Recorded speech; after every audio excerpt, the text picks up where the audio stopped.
안녕하십니까. 부동산 읽어주는 남자 부통령입니다. 오늘은 최근에 선거가 있었죠. 서울시장 그리고 부산시장. 그래서 선거에 대해서 또 이야기해 볼까 합니다. 그래서 오늘의 주제는 선거 그리고 정치 우리의 삶이라는 내용으로 가지고 짧게 이야기해 볼까 합니다. 자, 이렇게 보시다시피 우리가 가지고 있는 거대 정당은 더불어민주당, 국민의힘 이런 게 있죠.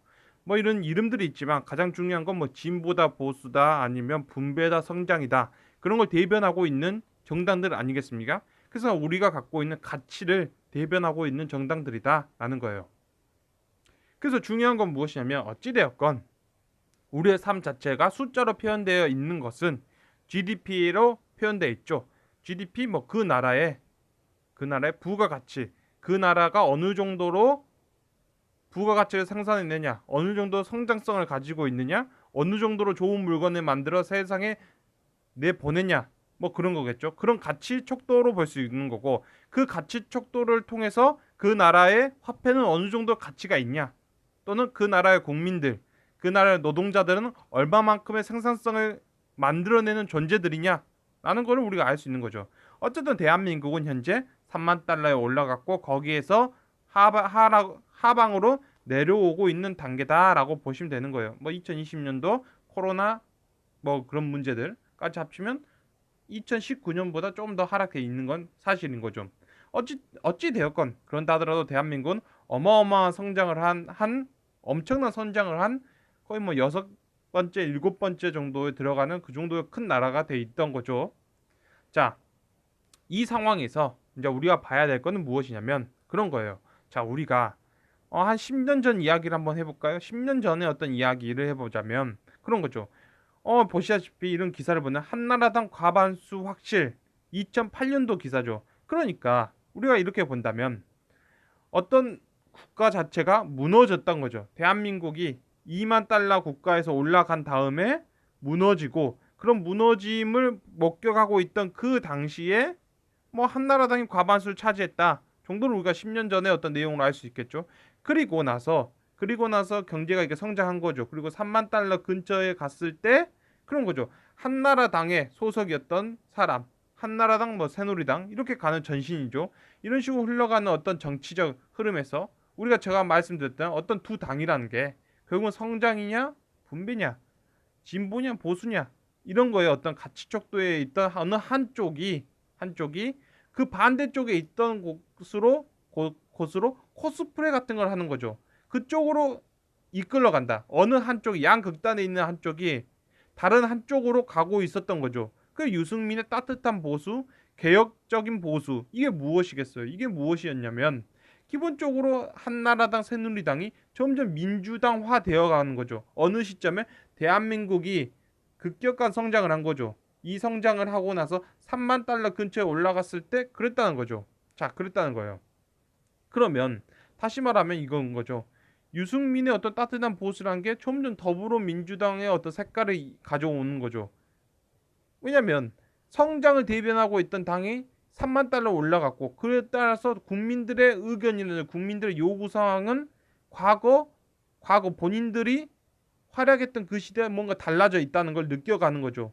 그런데 이 느껴가는 과정 속에서 무언가 이 당이라고 할까 아니면 이러한 정치 체계 아니면 이러한 것을 갖고 있던 대담 이곳에서 무엇이냐면 성장을 대변하는 정치인은 자기의 어떤 권력이죠. 이 권력을 계속 유지하려면 변화가 필요했던 거죠. 변화를 필요했던 건데 그 밖에 원래 이 성장을 계속 가져오고 있던 보스들, 성장 보스의 이동가들은 그렇게 변신되는 것에 대해서 극도로 싫어한 거죠.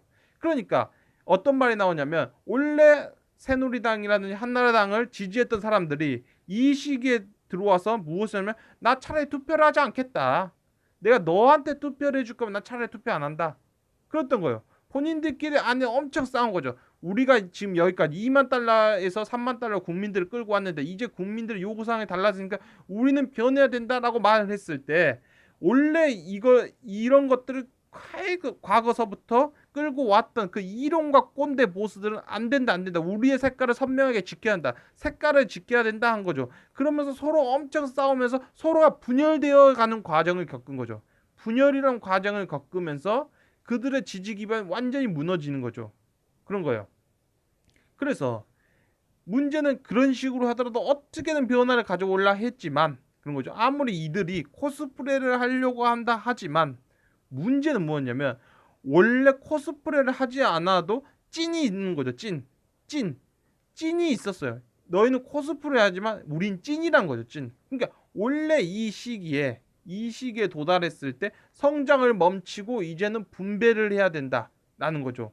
지금까지 어떤 대기업 총수들 아니면 이 세상을 변화시키기 위한 뭐 총수들 아니면 뭐 기업가들에서 이제는 그 기업가 밑에서 열심히 끌어올려 와줬던 그런 거죠. 민주노총이 될 수 있고 노총이 될 수도 아니면 그 밑바닥에 있었던 그 국민들이 있을 수도 있고 그러니까 그들의 요구 사항들이 강해지는 시기로 들어오는 거고 원래 그거를 담당하고 있었던 사람들의 힘이 권력이 강해지는 거죠. 그렇게 변화되어 가더라는 거예요. 아 그런 거구나 라는 거죠. 그래서 어찌 되었건 그런 거죠. 마찬가지로 그 반대편에서도 항상 경제가 추락하고 나서 다시 경제를 끌어올려야 하는 바로 그 지점에서는 IMF가 튀어나왔던 거고 그 이후 지점에서는 그 이후의 지점에서는 이 성장의 용사들이 또 튀어나왔던 거죠. 그거를 이념을 가지고 튀어나온 세력들 그들이 또 경제를 이끌어 나가면서 또 아니면 사회적인 분위기를 이끌어 나가면서 경제를 끌어올린 거죠. 그러면 다시 또 그 시기가 들어오면 다시 바뀌어 나가는 거죠. 또 바뀌어 나가는 거예요. 국민들의 생각과 의식이 또 바뀌어 나가는 거죠. 자, 이런 과정이 끝없이 거치면서 올라온 거죠. 그래서 우리는 이 시기에 도달했을 때 그 내부의 어마어마한 싸움들 그러면서 분열되었던 과정들을 목격했고 아무리 이것들을 그들이 코스프레를 한다 하더라도 진짜 이것만 하던 찐들이 존재하고 있었고 그들에게 권력이 넘어갔던 거고 그런데 그 권력은 항상 언제쯤 무너지냐면 그런 거죠. 항상 성장을 이끌어서 창고에다 집어넣었다. 창고에다가 지금까지 모아놓던 곡식들을 모아놨다가 그들이 나오면서 그 곡식들을 모두 다 써버리고 나서 더 이상 나눠줄 곡식들이 없으면 그들이 무너지고 다시 성장을 해야 되는 사람들이 오는 거죠. 그런 거죠. 그리고 다시 또 성장을 이루고 창고에 곡식을 많이 넣어주면 그 곡식을 어떻게 해낼까를 가지고 서로 싸우고 있고 그러면 원래 그 곡식을 분배해버린 홍길동들이 다시 또 그 권력을 차지하는 거고 그런 거겠죠. 그런 과정을 간다. 그래서 다시 우리는 이 현실을 목격하고 있죠. 3만 원 올라갔다가 떨어졌다가 다시 한번 2020년 살짝 떨어지는 이 모습을 보고 있다는 거예요. 그러면 이 말은 무엇이냐면 거의 3년 4년 동안 우리는 3만이라는 곳에서 갇혀버린 거죠. 그러니까 2만 9천에서 3만 뭐 1천 그 정도에 갇혀 있다는 거예요. 그러면 이건 무엇이냐면 그들의 세상도 저물어 가고 있다는 걸 보고 있는 거죠. 아, 성장은 이루어지지 않고 있구나. 자, 그러면 그 성장이 이루어지지 않고 이렇게 돼 있다면 우리가 과거 그랬던 것처럼 무엇이면 성장을 요구하는 시대로 흘러가는데라는 거예요. 근데 가는데 과연 이 시기에 존재했던 세력들이 이걸 다시 이끌어낼 수 있냐 하면 그들은 이것을 이끌어내면 또 코스프레를 해야 되는 거죠.